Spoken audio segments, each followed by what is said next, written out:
पिछली क्लास में आवाज सभी को आ रही बेटा? हेलो? Yes sir. आपको बोलने की जरूरत नहीं, आप वहीं से अपना थंब उठा दिया करो, हैं? अंगूठा दिखा दिया करो या हाथ दिखा दिया करो, मैं समझ जाऊंगा। फिर भी कोई प्रॉब्लम हो तो आप माइक खोल के बोल सकते हो। देखें, चलिए। तो हम लोगों ने पिछली क्लास में पढ़ा था, जो भी हम लोग पढ़ रहे थे, conditional probability.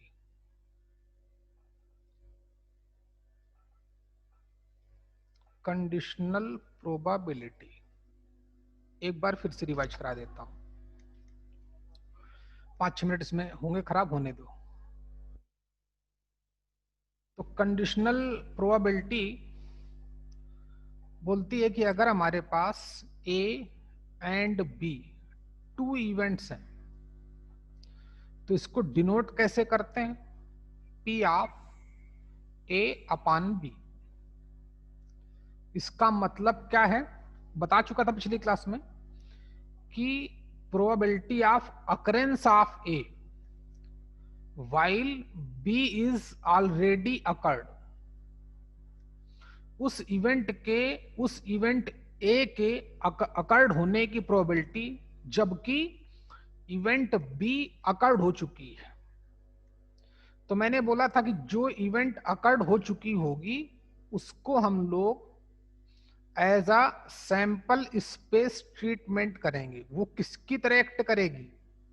As a sample space. अब बी इवेंट अकर्ड हो चुकी है, ए भी अकर्ड हो जाए, तो मतलब ए एंड बी दो की दोनों का अकरेंस चाहता है। तो जो उन इवेंट्स का ज्वाइंट अकरेंस होगा, ज्वाइंट अकर्ड होने की प्रोबेबिलिटी क्या बोला था? A intersection B. वो किसकी तरह काम करेगा? वो काम करेगा यहां पर for conditional probability as an event. जो इवेंट अकर्ड हो चुकी होगी वो एक्ट करेगी लाइक अ सैंपल स्पेस। और किसी भी इवेंट के अकर्ड होने की प्रोबेबिलिटी होती क्या है? N of E upon N of S. Event क्या है? यहां पर इवेंट है उनका ज्वाइंट अकरेंस, यानी कि एन ऑफ ई। ई हमारी उनका ज्वाइंट अकरेंस है। तो ए इंटरसेक्शन बी, कौन सी इवेंट अकर्ड हो चुकी है? वो sample space N of B. इस पे हमने 4 क्वेश्चन भी किए थे, ठीक? अब देखते हैं और 5-6 क्वेश्चन करता हूं, फिर हम लोग आगे बढ़ते हैं। तो 2 फार्मूले बताए थे, एक तो ये और एक बोला था, बंद कर भाई स्पीकर अपना, प्रोबेबिलिटी के फॉर्म में, कि आप इसको भी एनएस से डिवाइड कर दो, इसको भी एनएस से डिवाइड कर दो, तो ये भी प्रोबेबिलिटी में कन्वर्ट हो गया, P of A intersection B. और ये भी प्रोबेबिलिटी में कन्वर्ट हो गया, पी ऑफ बी। तो कंडीशनल प्रोबेबिलिटी निकालने के लिए 2 फार्मूले हैं। एक तो N of A union B upon N of B, और एक पी ऑफ, मैं बंदी कर देता हूं, तुम लोग मानोगे थोड़ी, किसी का स्पीकर अभी भी चालू है, किसी का स्पीकर अभी भी चालू है। उस दिन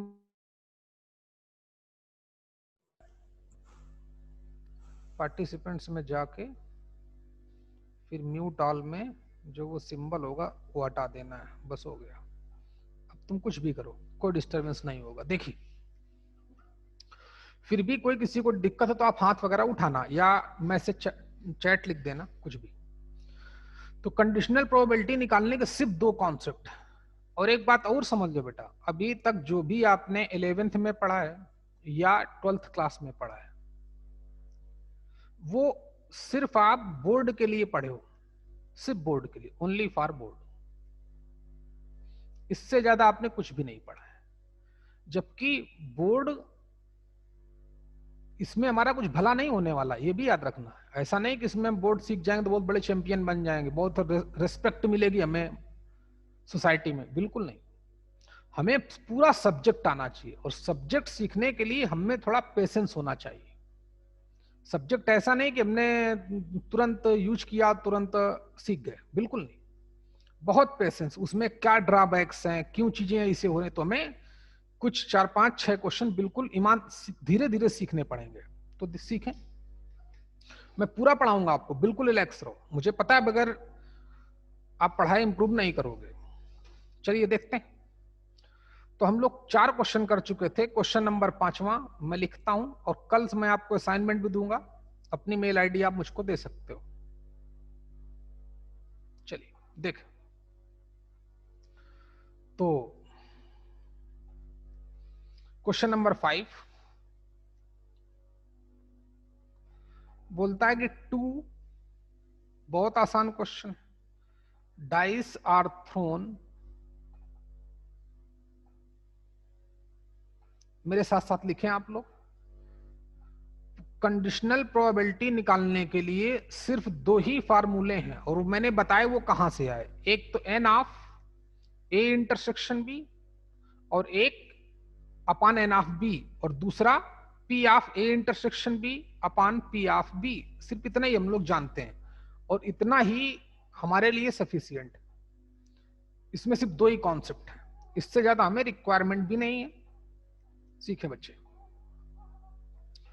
question number 5, 2 dices are thrown, the probability, या then the probability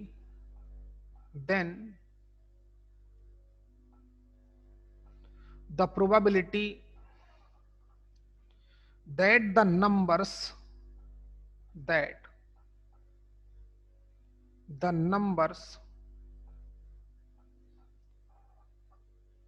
numbers appeared have a sum 8। सम कितना आना चाहिए? 8। और गिवन क्या है? If it is known that second dice, ठीक, हाँ, on second dice appear 4। Question देख, 2 dice are thrown, then the probability that the numbers, ठीक, that the numbers have, क्या लिखा था? दैट्स, क्वेश्चन में पढ़ता हूं। 2 dice are thrown, then the probability that the numbers appeared have a sum 8। सम 8 होना चाहिए, जबकि पता क्या है? If it is known that second die, ठीक, सेकेंड डाई में 4 दिख रहा है, सेकेंड डाई शोज 4। देखिएगा, अब कौन जो इवेंट अकर्ड हो चुकी होगी उसको हम लोग एफ मानेंगे। एफ इवेंट क्या मानेंगे? Let F is an event that second dice shows 4। जो इवेंट अकर्ड हो चुकी होगी या जो हमें गिवन होगी उसको हम लोग एफ मानेंगे या बी मानेंगे। चलो बी माने लेता हूं आपके लिए, क्योंकि मैंने ए और बी में ही पढ़ाया है। अब चाहता क्या है कि उनका सम 8 आ जाए। सम कितना अपीयर हो जाए? 8, ठीक, सम 8 आना चाहिए। इस बात की प्रोबेबिलिटी चाहता है, तो इवेंट ए उसको मानेंगे जिसकी प्रोबेबिलिटी चाहेगा। Let A is an event that sum of the numbers appear on the dices is 8। किस बात की प्रोबेबिलिटी जानना चाहता है? Conditional probability A while B is already occurred. ये गिवन है कि सेकेंड डाइस पे 4 अपीयर होगा, 4 अपीयर हो चुका है। तो उन दोनों नंबर्स का सम 8 होना चाहिए। तो मैंने आपको 2 फार्मूले बताए थे, एक तो एन के फॉर्म में, N of A intersection B upon N of B, और एक प्रोबेबिलिटी के फॉर्म में, P of A intersection B upon P of B. N हम निकाल लेंगे यहां पर आसानी से, सीखें प्लीज। एन हम लोग यहां इजिली फाइंड आउट कर सकते हैं, N of A intersection B और एन ऑफ बी। जरा गौर से देखना, तो अगर मैं कर सकता हूं, प्लीज बच्चे फोकस करना, अगर मैं इवेंट को बना दूंगा, इवेंट बी क्या है कि सेकेंड डाइस में 4 अपीयर होगा। प्लीज फोकस करना बेटे। तो क्या हो सकता है 1,4, प्लीज सेकेंड डाइस पे 4 ही आना है। 2,4 अप, ऐसे ऐसे कितने आ जाएंगे अप टू 6,4। ये हमारी इवेंट बी है। इवेंट बी क्या है कि सेकेंड डाइस पर 4 अपीयर होगा। तो यही पॉसिबिलिटी होगी 1,4, 2,4, 3,4 अप टू 6,4। इवेंट ए क्या है कि उन दोनों नंबर्स का सम 8 आना चाहिए। तो 8 कब आएगा सीखो। पहली डाइस पे 6 अपीयर हो, दूसरी पर 2 हो। 6 2, फिर इसमें एक कम करो तो 5 3, फिर इसमें एक कम करके इसमें ऐड करो तो 4 4, फिर इसमें एक कम करो तो 3 और 5, फिर ऐसे करते रहो तो कितना आ जाएगा, कितना आ जाएगा बेटा 2,6। प्लीज फोकस करना, एकदम से आसान नहीं है कि आप क्वेश्चन कर लो, लेकिन डिफिकल्ट भी नहीं कि आप क्वेश्चन ना कर पाओ। बस फील करो अकेले सब्जेक्ट को। फिर से देखिए 2 डाइस आर थ्रोन, एक बार फील कर लो फिर क्वेश्चन अपने आप होते हैं। 2 dice are thrown, then the probability that the sum of numbers appeared is 8. If it is known, ये पता है कि सेकेंड डाइस पे 4 ही अपीयर होगा, तो जो इवेंट गिवन होगी उसको बी मानेंगे कि वो इवेंट अकर्ड हो चुकी है। जिस इवेंट को अकर्ड होने की प्रोबेबिलिटी चाहेगा वो उसको ए मानेंगे। तो सम 8 आना चाहिए इस बात की प्रोबेबिलिटी। तो let A is an event that sum of numbers appears on the dices is 8. B किसको मानेंगे, जिस इवेंट के अकर्ड हो, जो इवेंट अकर्ड हो चुकी होगी। सेकेंड डाइस पर 4 ही आना चाहिए, तो B इवेंट जो होगी वो ऐसे ही होगा क्योंकि 2 डाइस को थ्रो किया गया, 2 डाइसेस को। सेकेंड बार 4 आए तो 1,4, 2,4, 6,4। इवेंट ए सम 8 आए, सम 8 कब आएगा 6 2 5 3 4 4 3 5 2 6। अब A intersection B, A intersection B क्या है, इसके और इसके कॉमन एलिमेंट। तो देखो बच्चे, तो 2,4 पूरा लिख दूं क्या, लिखे देता हूं 3,4 4,4 और 5,4 और 6,4। इन दोनों में से कॉमन कौन कौन, इंटरसेक्शन तो आता ही होगा ना क्लास 11। बोला प्रोबेबिलिटी बहुत आसान टॉपिक है, वो उसको फील करो।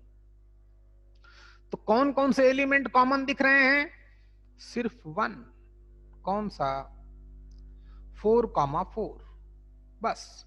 तो ए इंटरसेक्शन बी में ओनली वन एलिमेंट आया तो क्वेश्चन खत्म हो गया।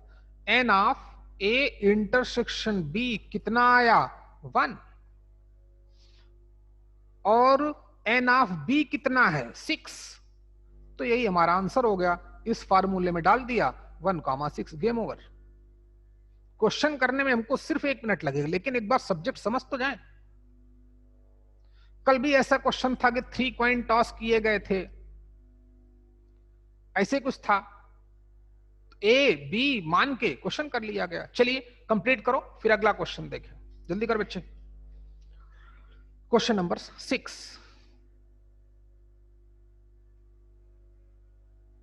जल्दी करो।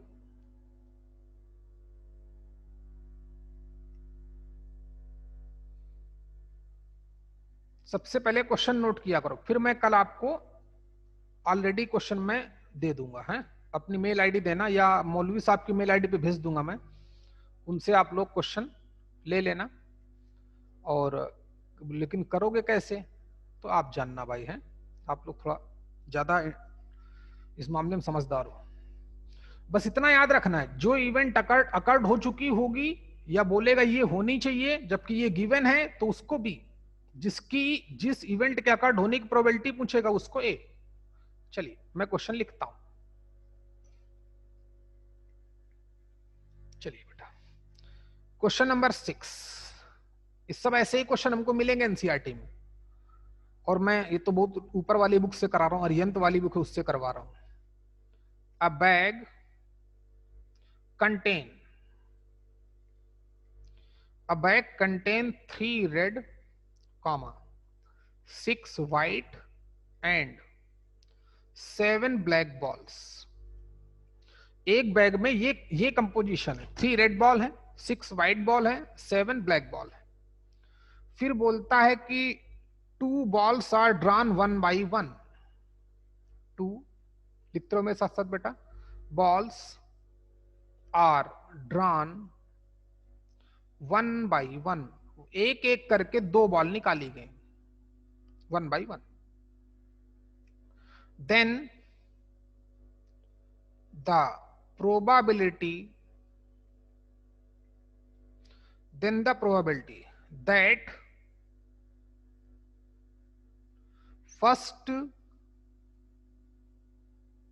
that the first is white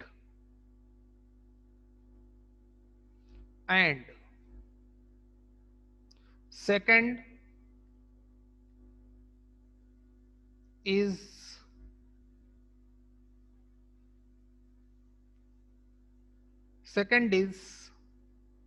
blue. इसमें गिवन नहीं है, फिर भी ब्लैक. ब्लू तो इसमें गिवन ही नहीं है. ब्लू. हाँ, फिर बोला व्हेन, जबकि, या while first drawn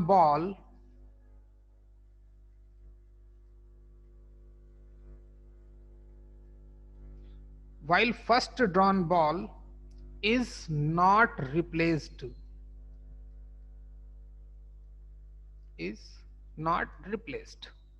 ये क्वेश्चन कंडीशनल प्रोबेबिलिटी का नहीं है, लेकिन फिर भी ये नॉर्मल क्वेश्चन है.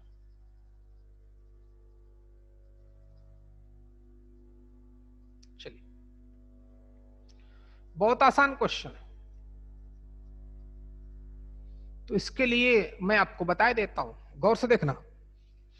इसमें यह नहीं बताया कि पहले कौन सी इवेंट अकर्ड हो चुकी है, लेकिन है उसी का क्वेश्चन. लेकिन अभी आप समझने में थोड़ा कोई जरूरत नहीं है, उस कॉन्सेप्ट का यूज करें.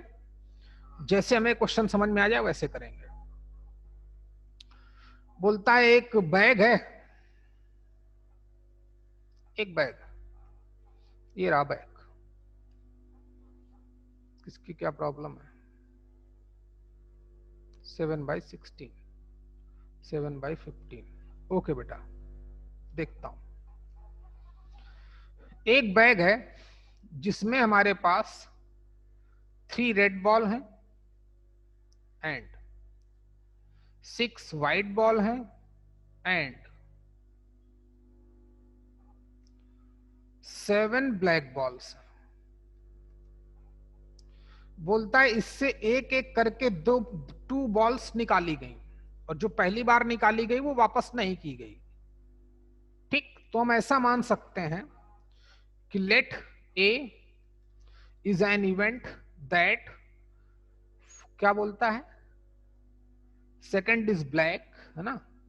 पहली बॉल वापस नहीं की गई, पहली बॉल व्हाइट होनी चाहिए, तो उसको मान लें. Let A is an event that first drawn ball y is white. B is an event that second drawn ball is black. अब वो दोनों का ज्वाइंट अकरेंस चाहता है. क्या चाहता है? दोनों का ज्वाइंट अकरेंस चाहता है. गौर करना, P of A intersection B चाहता है बच्चे. समझना भाई. अब इस क्वेश्चन को हमारे पास 2 तरीके हैं करने के. गौर से देखना. एक तो मैं आपको बताऊंगा अभी, और एक मैं इसी कॉन्सेप्ट के थ्रू बताता हूं. सीखना बच्चे. हमें अब उसका थोड़ा दिमाग चेंज किया उस क्वेश्चन वाले ने. हमें कंडीशनल प्रोबेबिलिटी में क्या बताया गया है कि probability of occurrence of A while B is already occurred. ये क्या बताया गया है प्रोबेबिलिटी के फॉर्म में कि P of A intersection B upon P of B. गौर से ध्यान देना बच्चे. इस बार हमसे वो P of A intersection B जानना चाहता है। आप समझ पा रहे हैं कि नहीं? क्या जानना चाहता है? P of A intersection B जानना चाहता है। तो आप समझी सकते हो, P of A intersection B को हम लोग क्या लिख सकते हैं? P of B into P of A while B is already occurred, ऐसे भी निकाल सकते हैं। बात समझ पा रहे हैं कि नहीं? बोलो बेटा, बात समझ में आई? ऐसे भी कर सकते हैं। ठीक, या हम उल्टा भी कर सकते हैं, क्योंकि हमारा पहले बॉल तो बी निकाली जाएगी ना भाई। पहले बॉल पहले बॉल ए निकाली जाएगी, फिर बी निकाली जाएगी। तो हम इसको ऐसे न लिख के, प्लीज फोकस करना बेटा, इसमें कोई डरने की बात नहीं। इसको हम लोग P B of A B तो लिख सकते हैं। पी बी अपॉन ए, पहले ए इवेंट अकर्ड होगी, बाद में तो बी होगी ना बच्चे। तो इसका भी फार्मूला क्या हो जाएगा? P of A intersection B upon P of A. इसका भी फार्मूला ऐसे हो सकता है। तो P of A intersection B की वैल्यू ये भी होगी, लेकिन इससे हमारा काम नहीं चलेगा, क्योंकि पहले बार ड्रॉन करूंगा तो बॉल क्या होनी चाहिए? बॉल क्या होनी चाहिए? बॉल होनी चाहिए हमारी व्हाइट। तो पहली बार मैं पहली बॉल निकाल लूंगा कि पहली बार में ही दूसरी बॉल निकाल लूंगा? इसलिए ये नहीं, हम ये वाला रिलेशन यूज करेंगे। P ऑफ B अपॉन ए भी तो यही आएगा, P of A intersection B upon P of A, क्योंकि पहले तो इवेंट ए अकर्ड होगी ना बच्चे। चलिए, तो इस फार्मूले में थोड़ा चेंजेस करते हैं, गौर से देखना। तो क्या हो गया? ओके, P ऑफ, इसको नोट कर लेना आप कहीं से, यहीं से आएगा रिलेशन। तो ये किसके इक्वल हो जाएगा? P of A intersection B, PA into PB upon A। PA का मतलब क्या है? प्लीज फोकस करें कि जब पहली बार बॉल को ड्रा किया जाए तो उस बॉल का कलर क्या होना चाहिए? हेलो,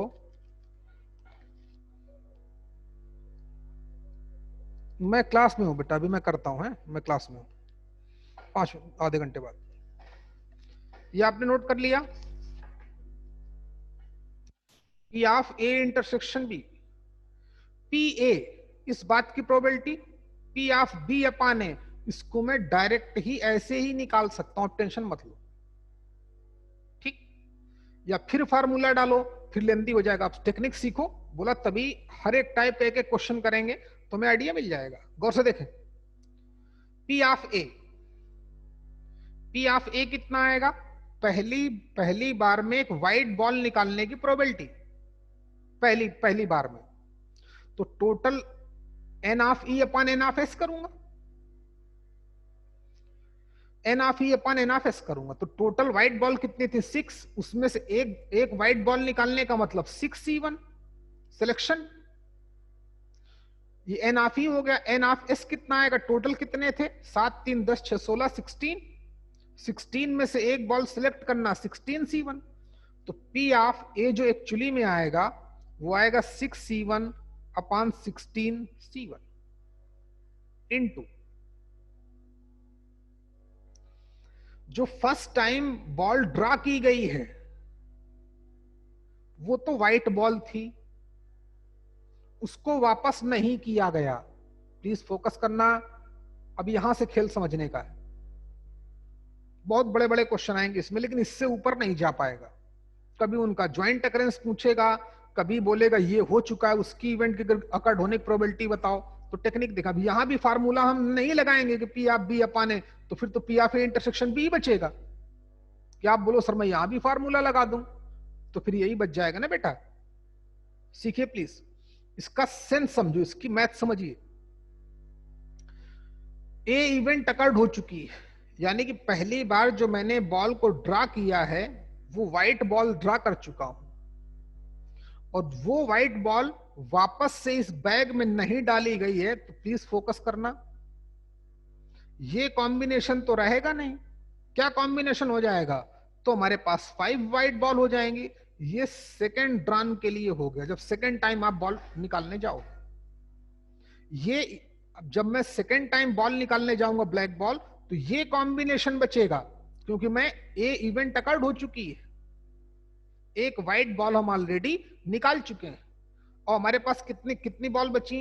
3, 5 और 7, 15। उसमें से कौन सी बॉल चाहिए? एक सेकेंड ड्रॉन में एक ब्लैक बॉल आनी चाहिए। तो टोटल ब्लैक बॉल कितनी है? वही एनसीआर एनी अपॉन एनएस। अब मैं इसमें फिर से फार्मूला नहीं, इसको फील करूंगा, इसको समझूंगा, फिर क्वेश्चन करूंगा। तो टोटल ब्लैक बॉल कितनी? अब सुन भाई, जब पहली बार एक बॉल निकाल ली गई, उसका कलर व्हाइट पाया गया, उसको वापस नहीं किया गया, ये काम हो चुका है। और फिर उसके बाद जो बचे, फिर उसमें से ब्लैक बॉल निकालना, ये काम हो चुका है। तो 3 red 7 black 5 white, out of this combination हमें क्या करना है? एक ब्लैक बॉल निकालनी। उसकी प्रोबेबिलिटी टोटल कितनी थी? 7, तो into 7C1 total divided by 10 15, यानी कि 15C1। ये रहा आपका आंसर। इसको सॉल्व कर लेना। कर ले बच्चे। NC1 की वैल्यू 1 होती है, तो 6 इंटू 7 अपान 16 इंटू 15। सॉल्व कर लेना, इतनी मैथ सभी को आती है। 3 2 times 3 5 times 3 2 times 3 5 times 2 8 times. कितना आया? 7 अपान 8 40, 7 अपान 40। ये हमारा आंसर रहा। समझ में आया बच्चे? किसी कोई डाउट हो दोबारा पूछ सकते हो। चलिए अगला क्वेश्चन सुनो बच्चे। ऐसे क्वेश्चन में उनका ज्वाइंट अकरेंस पूछ रहा है। अब मैं इस फार्मूले ए इंटरसेक्शन भी तो यहां भी आएगा, मैं इस फार्मूले का यूज कर सकता था? नहीं, मुझे इसी का ही यूज करना पड़ेगा। ये हमें सीखना पड़ेगा। चलिए अच्छा, एक क्वेश्चन और देखते हैं, फिर आगे पढ़ाते हैं। ओके, अब आप लोग करके बताना, आंसर बताना। मैं इसको हटाता हूं, समझ गए होगे आप।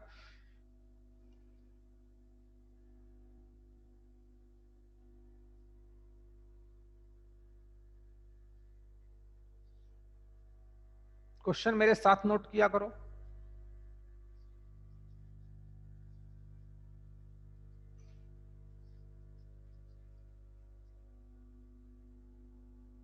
देख,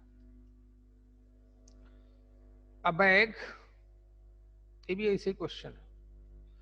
कंटेन, ये आपके लिए क्वेश्चन है। अ बैग कंटेन क्या क्या? 4 रेड 4 ब्लू बॉल्स या ब्लैक बॉल्स। ठीक, अब बोलता है 4 balls are drawn. 4 balls are drawn. 4 ball निकाली गई, कोई बात नहीं। 1 by 1, 1 by 1 from the bag. Obvious bag से ही निकाली जाएंगी, लेकिन इसकी लैंग्वेज तो लिखनी पड़ेगी। From the bag, then the probability that the probability that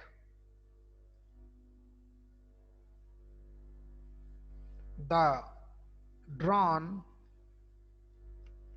ball are in alternate color is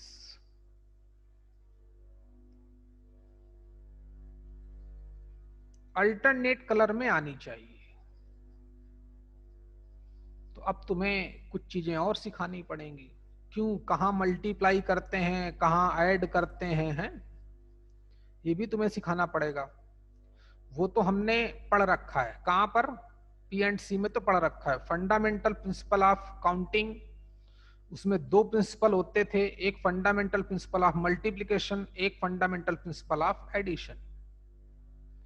probability में भी ऐसे ही कुछ दो कॉन्सेप्ट होते हैं, उन पे भी जरा चर्चा हो जाए तभी हम ये अपने आप क्वेश्चन कर लेंगे। इसमें 1% दम नहीं है, लोग बगैर बताए भी कर सकते हैं, इतना तो आपको अगर किसी अच्छे टीचर ने पढ़ाया होगा जरूर पता होगा, लेकिन हमें आपकी हालत पता है, आपको नहीं पढ़ाया गया होगा। देखें, आपको सिर्फ सैंपल स्पेस बनवा के छुड़वा दिया गया होगा। देखें कि सैंपल स्पेस बनाओ, बस इतना ही पढ़ाया गया होगा। चलिए छोड़िए। हाँ, तो पहले सीखें बेटा, कुछ कॉन्सेप्ट सीखें, इसको बाद में करेंगे हैं, पहले कुछ कॉन्सेप्ट सीख लें। बहुत इंपॉर्टेंट क्लास होने वाली है। हटा देता हूं इसको, क्वेश्चन आसान है, आप लोग नोट कर लो, नोट हो जाए फिर मैं हटा दूं। हटाता हूं। देख,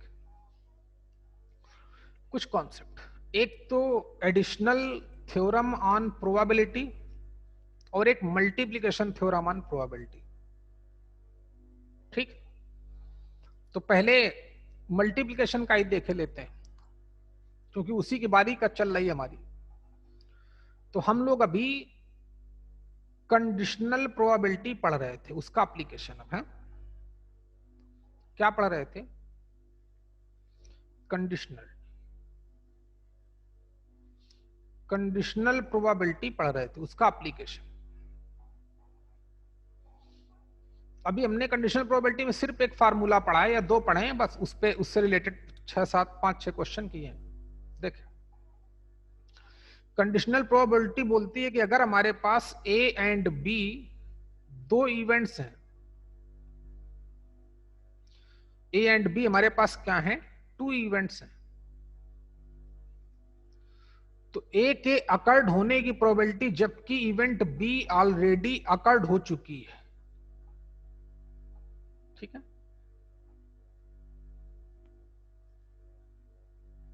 देखो बच्चे, हम कैसे निकालते हैं प्रोबेबिलिटी के फॉर्म में, P of A intersection B upon P of B। समझ गए तो समझ गए, नहीं तो फिर तो यहीं से मल्टीप्लिकेशन थ्योरम आएगी प्रोबेबिलिटी की। अब हमने एक नाम सुना होगा, इंडिपेंडेंट इवेंट्स। क्या नाम सुना होगा, independent events.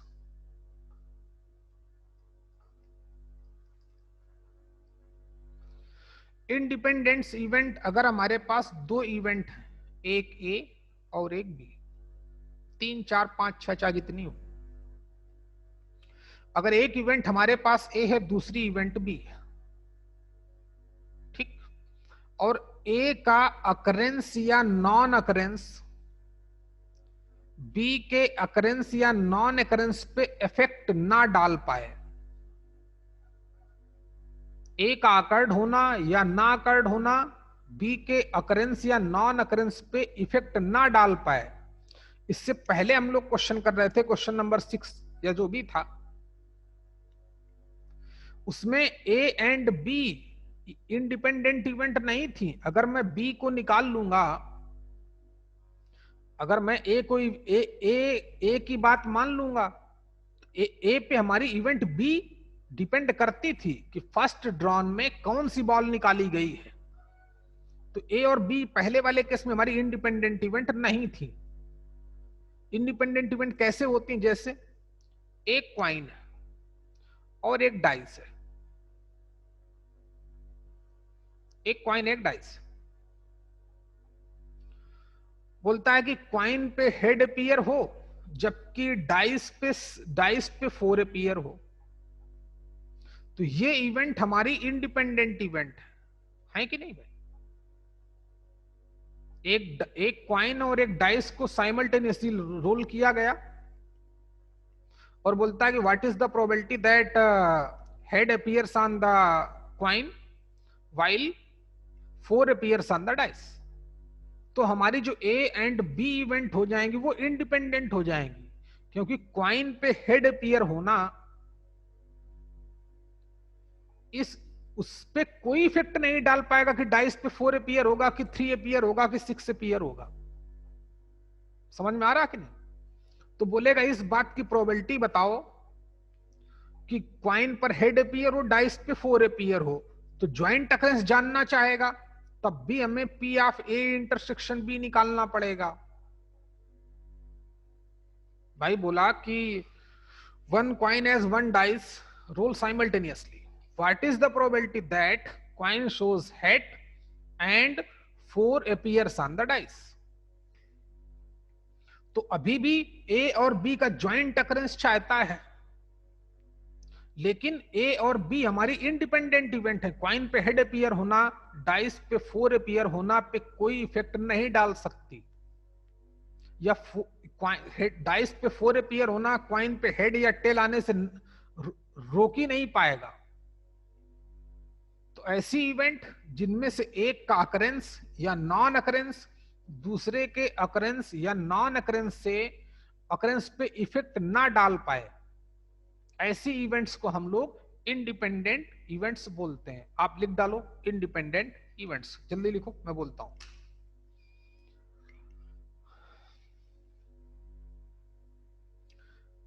To events A and B called independent if occurrence or non-occurrence of one does not affected occurrence और नॉन अकरेंस ऑफ अदर। एक इवेंट का अकर्ड होना या ना अकर्ड होना दूसरे इवेंट के अकरेंस या नॉन अकरेंस पे कोई इफेक्ट नहीं डालता है। तो ऐसी इवेंट्स को हम लोग इंडिपेंडेंट इवेंट्स बोलते हैं। अच्छा, कुछ चीजें और एग्जाम्पल तो समझ में आ ही गया होगा, और अभी देखेंगे। अच्छा, अब अगर A एंड B हमारी इंडिपेंडेंट इवेंट है, A एंड B क्या है? अगर A and B independent events हैं, याद रखना बच्चे, तो जो A डैश एंड B होंगी ये भी इंडिपेंडेंट होंगी। अभी बताता हूं कैसे, आपको पता चल गया होगा। Similarly A and B dash भी इंडिपेंडेंट होंगी, and also A dash and B dash भी इंडिपेंडेंट होंगे पेयर वाइज। क्या? If A and B are independent events, then लिख डालो मेरे साथ साथ, if A and B are independent events, then A dash B comma A and B dash comma A dash and B dash also independent events pair wise। जैसे एक coin को toss किया गया और एक डाइस को रोल किया गया,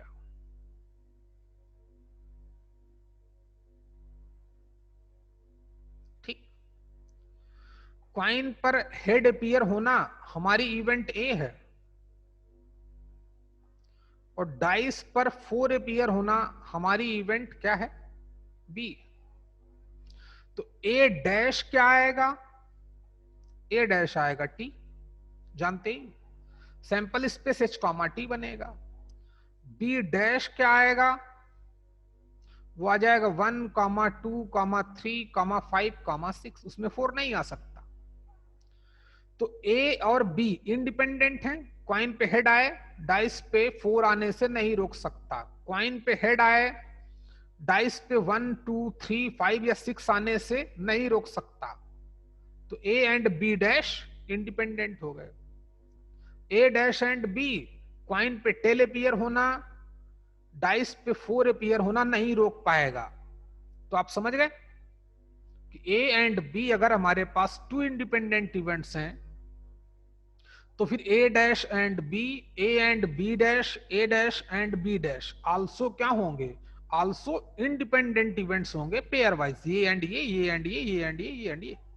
ओके, अच्छा अब बात करता हूं कंडीशनल प्रोबेबिलिटी की। कंडीशनल प्रोबेबिलिटी में हमने इतना पढ़ा है कि अगर ए एंड बी हमारे पास 2 इवेंट्स हैं, इवेंट्स, अच्छा 2 इवेंट्स हैं, अब P A upon B, B occurred हो चुकी है, ए के अकर्ड होने की प्रोबेबिलिटी वो ऐसे निकालते हैं। अच्छा अब अगर हमारे पास if A and B are independent events, are independent events, अगर ए और बी इंडिपेंडेंट इवेंट्स होंगी तो बी का अकर्ड होना या ना अकर्ड होना क्या ए को इफेक्ट डाल सकता है? इसलिए यानी कि therefore P of A upon B मतलब probability of occurrence of event A while B is already occurred, it is equivalent to P of A only, क्योंकि ए और बी इंडिपेंडेंट इवेंट है। अच्छा अगर इंडिपेंडेंट इवेंट होंगी तो ऐसा आएगा, और वैसे तो हमें P of A upon B ऐसे निकालना बताया गया है, दोनों के लेफ्ट इक्वल हैं तो राइट अपने आप इक्वल हो जाएंगे। Therefore P of A intersection B upon P of B किसके इक्विवेलेंट हो जाएगा? पी ऑफ ए के। ये तो थ्योरी हो गई कि इवेंट इंडिपेंडेंट कब होते हैं। अब मैथमेटिकली कैसे एडमिट किया जाएगा कि ये जो 2 इवेंट्स गिवन है ये इंडिपेंडेंट हैं कि नहीं है, तो उसके लिए एक्सप्लेन किया जा रहा है। कंडीशनल प्रोबेबिलिटी की बात करूं तो ऐसे निकालते हैं, और अगर A and B independent event हैं तो probability of A while B is already occurred ये पी ऑफ ए के इक्वल होगी, तो दोनों के लेफ्ट इक्वल थे, राइट इक्वल कर दिए, तो P of A intersection B ये किसके इक्वल आ गया? P A into P of B के इक्वल आ गया। यही हमारी थ्योरम है, वेरी इंपॉर्टेंट कॉन्सेप्ट। अगर ए एंड बी हमारी 2 इवेंट्स इंडिपेंडेंट हैं तो उनका जो ज्वाइंट अकरेंस होता है उनकी अलग अलग प्रोबेबिलिटीज के मल्टीपल के बराबर होता है। ये तो हमने कॉन्सेप्ट यहां पे सिखाया, जल्दी करो बेटा। फिर आगे की बात देखें, आगे की बात देखते हैं भाई। हैं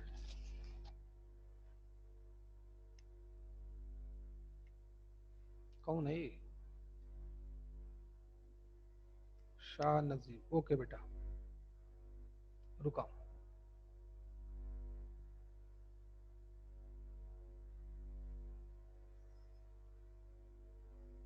पूरी बात लिखते रहे ना भाई। हैं और अब अपना हाथ भी वहां से उठा सकते हो, मैं समझ जाऊंगा। हाथ उठाना तो मैं रुक जाऊंगा। है क्योंकि तुम लोगों को अगर मैं बंद नहीं करूंगा तो भी क्लास ही नहीं हो पाएगी अच्छे से। 2 दिन तुमको ट्राई किया ना मैंने, कुछ उसमें से हैं 1-2 बदमाश जिनको पढ़ने नहीं, तो उनको मुझको पढ़ाना भी नहीं, उनको मैं बंद कर दूंगा तो अपने आप निकल जाएंगे वो, क्योंकि उसी बात ही करने ही आते हैं।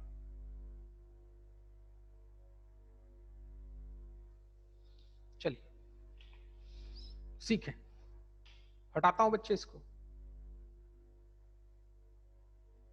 तो मैं उधर नहीं हटाऊंगा, आप टेंशन मत लो, मैं इधर हटाऊंगा। है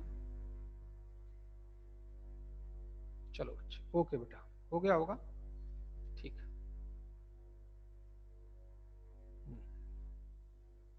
अब आगे की बात, अब इसी कॉन्सेप्ट को लार्ज स्केल पे ले जाते हैं। ये हमारा वेरी इंपॉर्टेंट, ये कंडीशन फॉर 2 इंडिपेंडेंट इवेंट है। मैथमेटिकली 2 इवेंट्स इंडिपेंडेंट तभी मानी जाएंगी जब उनका ज्वाइंट अकरेंस उनकी अलग अलग प्रोबेबिलिटीज के मल्टीपल के इक्वल आ जाए। याद रखना भाई, वेरी इंपॉर्टेंट है। किसके लिए? वो मानेगा ही नहीं, कंडीशन फॉर इंडिपेंडेंट इवेंट्स। अंग्रेजी वो नहीं समझता है, उसको मैथमेटिकली ऐसा प्रूव करके दिखाना पड़ेगा कि उन इवेंट्स का ज्वाइंट अकरेंस उनकी अलग अलग प्रोबेबिलिटीज के मल्टीपल के बराबर आएगा, तभी वो मानेगा कि इवेंट्स हमारी इंडिपेंडेंट है। चलिए इसी को लार्ज स्केल पे ले चलते हैं।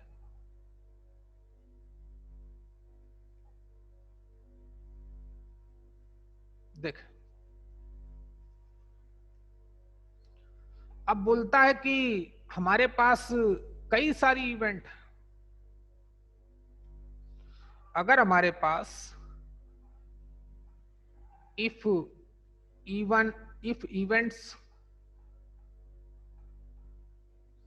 E1, E2, E3 up to En all are independent events, then उन इवेंट्स का joint occurrence E1 intersection E2 intersection E3 up to intersection En, उनकी अलग अलग प्रोबेबिलिटीज के मल्टीपल के बराबर आएगा, into dot dot dot into P of En। इसी को हम लोग बोलते हैं मल्टीप्लिकेशन थ्योरम ऑफ प्रोबेबिलिटी, इसी कॉन्सेप्ट को।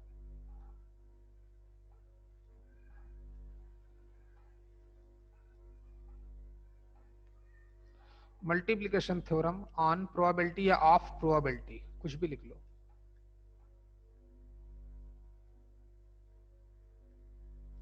Of probability. अरे प्रभु,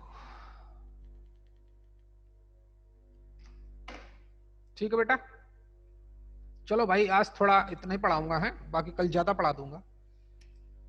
तो तुम लोगों को मैं बोलने के लिए परमिशन देता हूं भाई, तुम लोग मानते नहीं हो ना, समस्या ही है। मैं तो, मुझे तो कोई दिक्कत ही नहीं थी अगर अच्छे लोगों की तरह पढ़ते ही कहा तुम लोग प्यार से, फिर कचरना पड़ता है तुमको। चलो बोलो भाई जिसको जो बोलना है। हेलो, हाँ बेटा, किसी कुछ पूछना है? मैंने पहले ही पकड़ा नहीं थोड़ा सा, तुम आप जरा वो रिपीट करेंगे क्या बेटा? तो वो पहले 5-10 मिनट का मैंने पढ़ा ही नहीं, मुझे कनेक्ट ही नहीं हो रहा था। क्या क्या हो रहा था आपका? तो कनेक्ट ही नहीं हो रहा था, पहले कनेक्ट नहीं हो रहा था, कोई बात नहीं। तो मैं इसको YouTube में डालूंगा है अपने लेक्चर में, तो उसमें आप 5-10 मिनट अपने देख लें, ठीक बेटा? ठीक है। और किसी कोई प्रॉब्लम? ये प्रोबेबिलिटी कितने दिन चलेगी? प्रोबेबिलिटी खत्म हो गई, कल खत्म कर दो। लेकिन समझ में आया कि नहीं? इसमें तुम्हारे 3 या 4 कॉन्सेप्ट और बचे, लेकिन फिर तुम वही सीख पाओगे। क्यों भाई? अगर सही नॉलेज चाहिए तो हमें फिर कम से कम 4 दिन और देने पड़ेंगे, और 2-2 घंटे देने पड़ेंगे, 4-5 दिन देने पड़ेंगे हमको, ठीक है? जी सर। चलो बेटा, ओके। और किसी कोई दिक्कत? सर इसके बाद आप कौन सा चैप्टर उठाएंगे? आप बोलो कौन सा उठाऊं, जो बोलोगे वो पढ़ा। इंटीग्रेशन आपने पढ़ा नहीं क्या? जी हाँ सर, हमने वो पढ़ा है, वो नहीं। हाँ हाँ बोलो। Differential equation. हाँ, differential equation. Yes sir, differential equations. Okay, differential equation तो मैं बहुत जल्दी शुरू करने वाला हूँ अपने दूसरे बैच में, मैं बताऊंगा आपको। है हमारे पास मतलब आप हमें अलग क्लास देते हैं ना? अलग क्लास देता हूँ आपको। जी सर, इसी क्लब फिर इसी बैच में आप उठाए वो। ओके बच्चे, तो इसको मैं 5 दिन का टाइम दो, 5 दिन में खत्म करता हूँ, फिर डिफरेंशियल इक्वेशन है। कल से अपनी एनसीईआरटी लेके आना भाई, है?